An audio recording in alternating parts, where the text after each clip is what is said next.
ఏకలవ్యుడు ఆయన పాదాలకు నమస్కరించి తిరిగి వెళ్ళిపోయాడు.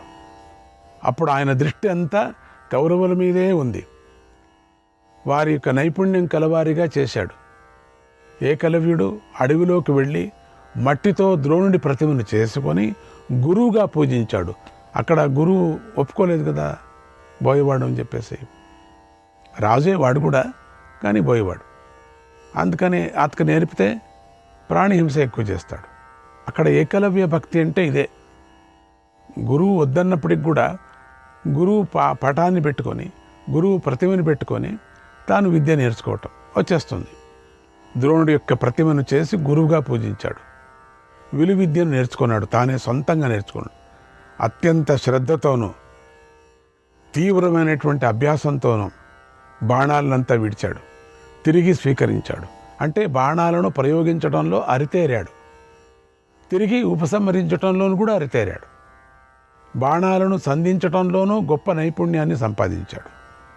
ఇది ఇలా ఉండగా ఒక్కనాడు కౌరవ పాండవులందరూ కూడా కలుసుకొని ద్రోణుడి అనుమతిని తీసుకొని రథాలు ఎక్కి వేటకు వెళ్ళారు. ఒక వ్యక్తి వేటకు కావలసిన వస్తువులన్నీ తీసుకొని ఒక కుక్కను వెంటబెట్టుకొని పాండవుల వెనుక కూడా వెళ్ళాడు. అందరూ తమ పనులు నెరవేరాలని అటు ఇటు తిరగసాగారు. విజయం సాధించాలనేటువంటి ఉత్సాహంతో ఉన్నారు అందరూ కూడా.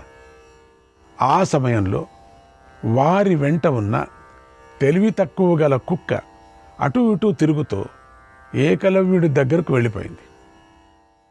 ఆ ఏకలవ్యుడు నల్లగా ఉన్నాడు. అతడి శరీరం మురికిగా దుమ్ము కొట్టుకొనుంది. అతడి యొక్క జటలు జింకతోలు ధరించి ఉన్నాడు. ఆ వికృత రూపాన్ని చూసి కుక్క మొరుగుతూ అక్కడే ఉంది. కుక్క మెరుగుతూ ఉండటాన్ని ఏకలవ్యుడు భరించలేకపోయాడు. తన అస్త్ర నైపుణ్యాన్ని ప్రదర్శిస్తూ ఒకేసారి 7 బాణాలను దాని నోట్లోకి వదిలాడు. అలా ముఖము నిండా బాణాలతో ఉన్నటువంటి కుక్క వేగంగా పాండవుల వద్దకు వచ్చింది. దాన్ని చూసి పాండవులు ఎంతో ఆశ్చర్యపోయారు. ఆహా, ఏంటి ఈ బాణాలు? ఎవరి ఈ బాణాలు ఇడిచినవాడు? హస్తలాగా చాలా గొప్పగా ఉందే అని బాణాలు విడిచినటువంటి అజ్ఞాత వీరుణ్ణి మెచ్చుకున్నారు. అతడికై వెతుకుతూ అడవి లోపలికి వెళ్ళారు. ఒకచోట నిర్విరామంగా బాణాలు వేస్తున్న ఒక ఆటవికుడిని చూశారు వాళ్ళు. అతడు వికృత రూపంలో ఉన్నాడు.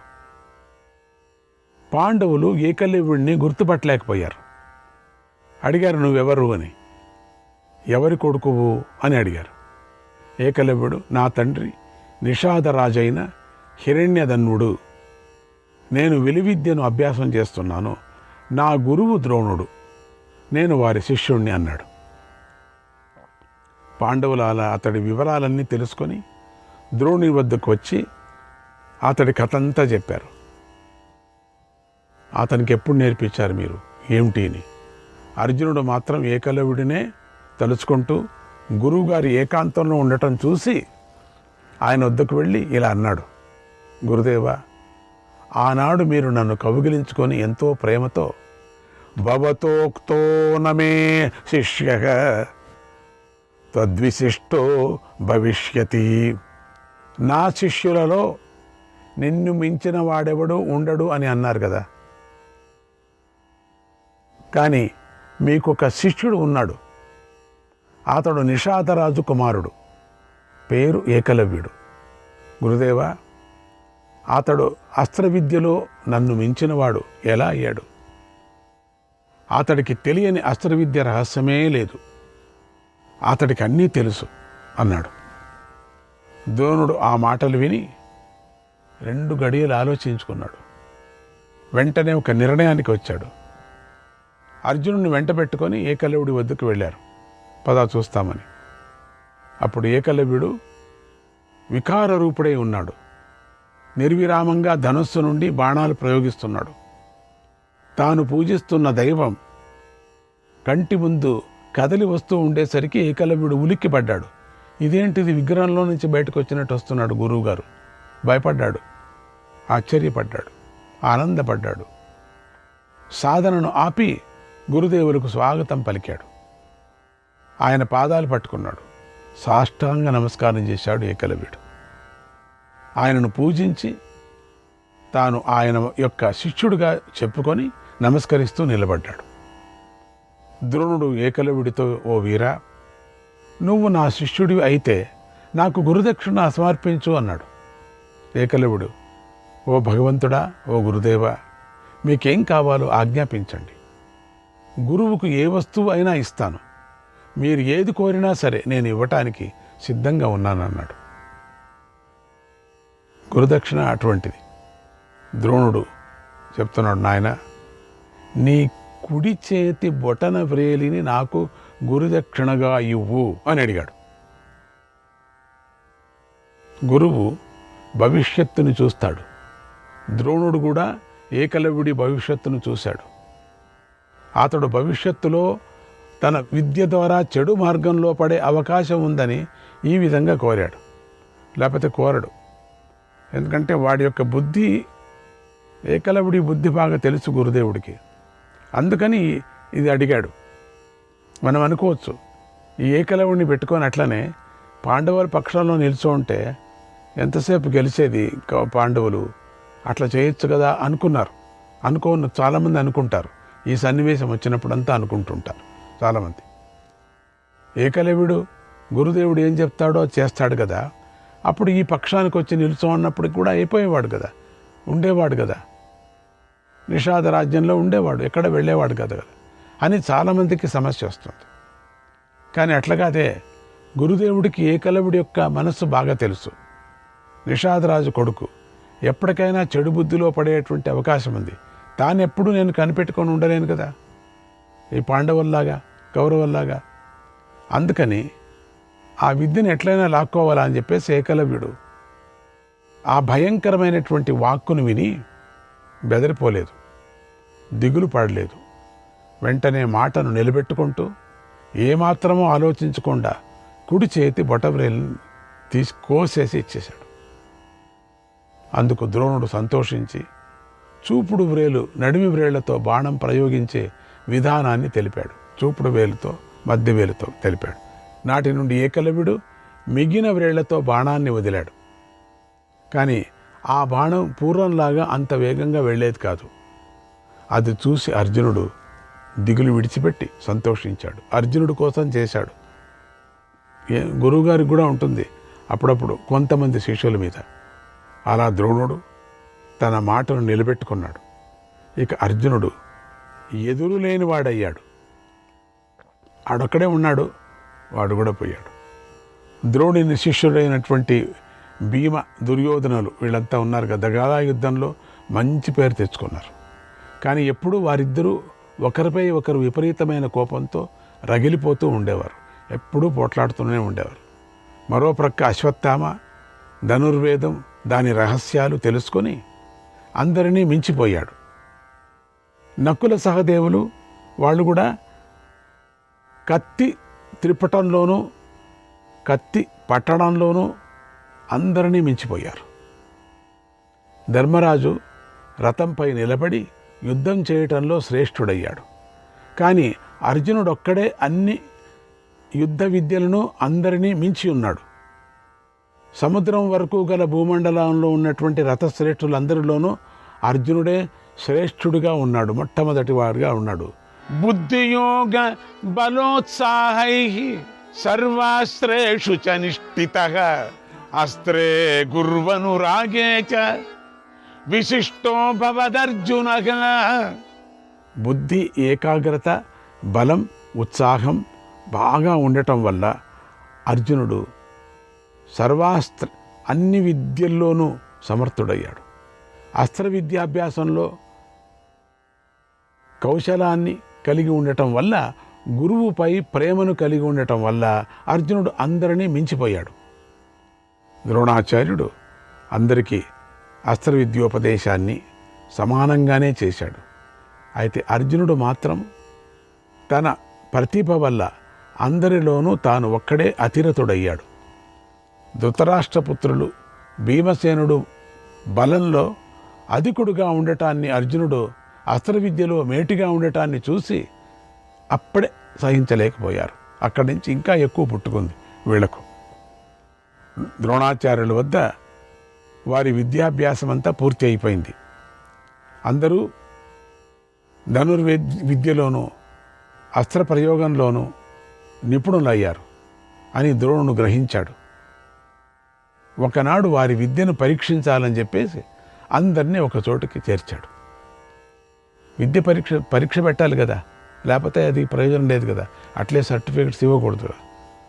శిల్పులతో ఒక గ్రద్ద కొమ్మను చేయించి వారికి తెలియకుండా చెట్టు కొమ్మపై పెట్టించాడు. ఒక గ్రద్ద బొమ్మను అంటే బొమ్మ చెట్టు కొమ్మపై పెట్టించాడు. అది ఎక్కడుందో రాకుమారులకు తెలియలేదు. ద్రోణుడు వారికి చెట్టును చూపించి, అదిగో గద్ద, మీరు కొట్టవలసిన లక్ష్యం అదే. ధనస్సులు తీసుకోండి, గ్రద్దను గురిగా చూసుకోండి, బాణాలను ఎక్కుపెట్టండి, నేను చెప్పిన వెంటనే బాణాన్ని విడిచిపెట్టండి, దాని తల పడగొట్టండి. నేను ఒక్కొక్కరినే ఆదేశిస్తాను, అప్పుడు మాత్రమే మీరు బాణాన్ని ప్రయోగించండి అన్నాడు. తర్వాత ద్రోణుడు ముందుగా ధర్మరాజును పిలిచి, కుమారా, బాణాన్ని సంధించు, నేను చెప్పగానే విడిచిపెట్టు అన్నాడు. ధర్మరాజు విల్లు తీసుకొని బాణాన్ని సంధించి గద్దకు గురిపెట్టి నిలబడ్డాడు. క్షణకాలం తర్వాత ద్రోణుడు, కుమారా, ఆ చెట్టుపై గ్రద్ద కనిపిస్తుందా, దాన్నే చూడు, మళ్ళీ దాన్ని చూడు అన్నాడు. ధర్మరాజు, గురుదేవా, చూస్తున్నాను అన్నాడు. ఇంతలో క్షణకాలం గడిచింది. ద్రోణుడు ధర్మరాజుతో, నాయనా, ఇప్పుడు చెప్పు, ఈ చెట్టు, నేను, నీ సోదరులు నీకు కనిపిస్తున్నారా అని అడిగాడు. ధర్మరాజు, అవును గురుదేవా, ఈ చెట్టును, మిమ్ముల్ని, నా సోదరుల్ని, గద్దను, ఆ చెట్టు, అవతల చెట్టు, ఇవన్నీ, ఆ గుర్రము, గద్దను కూడా నేను చూస్తున్నాను. మొత్తం పట్టినే చెప్పేశాడు. మీరందరూ నాకు కనిపిస్తున్నారు అని ఎక్కువ పట్టి అక్కడ ఉండేవాళ్ళదంతా చెప్పేశాడు. ఆ మాట విని ద్రోణుడు చిరాకు పడుతూ, తప్పుకో, కింద పెట్టు బాణం, తప్పుకో, పక్కకు వెళ్ళు, తర్వాత నీకు ఆ సంగతి చూసుకుంటా, నువ్వు లక్ష్యాన్ని కొట్టలేవు, సాధించలేవు అన్నాడు. తర్వాత ద్రోణుడు దుర్యోధనుడు మొదలైనటువంటి ధృతరాష్ట్రపుత్రులందరినీ అలాగే ప్రశ్నించాడు, పరీక్షించాడు, పరిశీలించాడు. దుర్యోధనుడిని కూడా నీకేం కనపడుతుందిరా అంటే, ఆ గద్ద వెనకన తిరిగేటువంటి ఇంకొక గద్ద, అది గుడ్డు ఎక్కడ పెట్టిందో ఆ స్థలము, పెద్దగా చెప్పుకొచ్చాడు. ఇవన్నీ చెప్తే గురుదేవుడు ఇంకా ఆనందపడతాడని మగగద్ద, ఆడగద్ద, దానికి పుట్టిన గుడ్డు, ఇవన్నీ చెప్పుకొచ్చాడు. గూడు ఇవన్నీ అడిగాడా ఆయన చెప్తున్నాడు. మొత్తం ఎన్ని గుర్రాలు వచ్చాయి, ఎంతమంది ఉన్నారు, పంచపాండవులు వాళ్ళు కనపడుతున్నారు, మీరు కనపడుతున్నారు, మీ జుట్టు కనపడుతున్నది, నాకు ఏం జుట్టు గిట్టు కొడతాడో ఇంకతను, అన్నీ కనపడుతున్నాడే అని ఇంకా పెద్ద లిస్టు చెప్పాడు. ధర్మరాయ కన్నా పెద్ద లిస్టు చెప్పాడు. గురుదేవుడు ద్రోణుడు అనుకున్నాడు, ఆహా, ఎంత సార్థకమైందిరా నీకు విద్య నేర్పించడానికి, నువ్వు తప్పుకో, కాసేపు ఉండు నువ్వు, తర్వాత నేను చూసుకుంటాను. భీముడు పిలిచాడు భీముడిని, అయ్యా భీమా, తీసుకో, ఏమి నీకు కనపడుతుందా? స్వామి, ఈ బాణం నేను గద పట్టుకున్నట్టుంది స్వామి, నాకు ఈ గద నుంచి కొట్టాలనిపిస్తుంది అందరినీ కూడా, ఇక్కడ మంచివాళ్ళు చెడ్డవాళ్ళు అందరినీ కొట్టాలా, నీకు ఏం కనపడుతుందంటే ఆ చెట్టును మొదలు పలగొట్టాలనిపిస్తుంది, ఆ చెట్టు ఉండబట్టే కదా గద్ద కూర్చుంది కాబట్టి మీరంతా చెప్తున్నారు, కొట్టమని చెప్తున్నారు, మా అందరికి పరీక్ష పెడుతున్నాను, ఈ చెట్టే లేకపోతే ఈ గదతో ఆ చెట్టును కింద పడేస్తాను. నేను అదంతా చెప్పానా నీకు? నేను చెప్పాను నీకు అదంతా. ప్రవతులకి తరతర భీముడు అయిపోయింది, ఇతర శిష్యులు అంతా అయిపోయింది, వేరే వాళ్ళు వేరే విధంగా చెప్తున్నారు. ఇతర దేశరాజులను కూడా అలాగే ప్రశ్నించాడు. వాళ్ళు కూడా చిత్రంగా వీళ్ళు చెప్తే బాగుండని వేరేనే చెప్తున్నారు అందరూ కూడా. ద్రోణుడు అందరినీ నిందిస్తూ అని అరిచి పెట్టాడు. ఇన్ని రోజులకి ఈ రోజే అరిచింది ఆయన. ఇన్ని రోజులు ఇంతగా అరుస్తారని ఎవరికీ తెలియదు. ఈ బ్రాహ్మడు అంత అరిచాడు. ఇంక కోపం వచ్చి బిల్లు బాణం పట్టుకుంటే ఎవరికేం పెడతాడో తెలియదు, ఎక్కువ పెడతాడు అని. కృష్ణాయ పరమాత్మనే నమః. తర్వాత ద్రోణుడు నవ్వుతూ ఇంకొకడే మిగిలాడు. అర్జునుడితో, కుమారా, నువ్వు రా నాయన, ఇక నువ్వు ఒక్కడే మిగిలావు పుణ్యాత్మ. ఇప్పుడు నువ్వు లక్ష్యాన్ని ఛేదించాలి, బాణాన్ని గురిపెట్టు. అందరికీ చెప్పేలాగా చెప్పాడు. నేను చెప్పిన వెంటనే బాణాన్ని వదిలిపెట్టు, ధనస్సును ఎక్కుపెట్టు, క్షణకాలం అలాగే నిలబడి ఉండు అన్నాడు. గురువుగారి ఆజ్ఞ వింటూనే అర్జునుడు ధనస్సును మండలాకారంగా లాగి గద్దకు గురిపెట్టి నిలబడ్డాడు. ఇంతలో క్షణకాలం గడిచింది. మళ్ళీ ద్రోణుడు వాళ్ళని అడిగినట్టుగానే ద్రోణుడు అర్జునుడితో, నాయనా, నీకేం కనపడుతుంది? గద్దను కానీ, నన్ను కానీ, చెట్టును కానీ, ఈ పాండవులను కానీ, ఈ కౌరవులను కానీ, ఆ గుర్రాలు కానీ, ఆ గాడిదలు కానీ, ఆ చెట్టు కానీ, ఇవన్నీ కనపడుతున్నాయా? చూస్తున్నావా? బాగా చూస్తున్నావా అని అడిగాడు. పశ్యామ్యేకం భాసమితి, పశ్యామ్యేకం భాసమితి, ద్రోణం పార్థోభ్యభాషత నతు వృక్షం భవంతం వా పశ్యామీతి చ భారత. గురుదేవా, నాకు అసలు ఎవరు కనపడటం లేదు గురుదేవా, గద్దను మాత్రమే చూస్తున్నా నేను అన్నాడు. నాకు గద్దే కనిపిస్తుంది, గ్రద్ద తప్పి ఇంకేదీ కనిపించదు. చూడు, ఇంకోపారి చూడు, అకస్మాత్ నేను తల తిప్పినా అదే కనపడుతుంది, తల ఎత్తినా అదే కనపడుతుంది.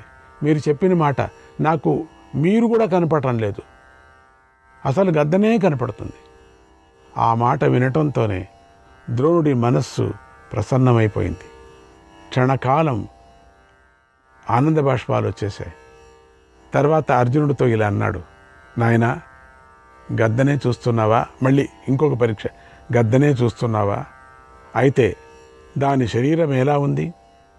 దాని అవయవాలు ఎలా ఉన్నాయి?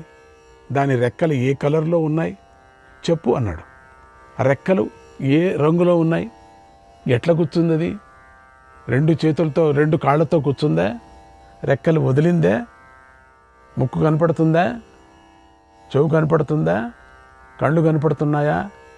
శిరః పశ్యామి భాసస్య నగాత్రమితి సోబ్రవీత్.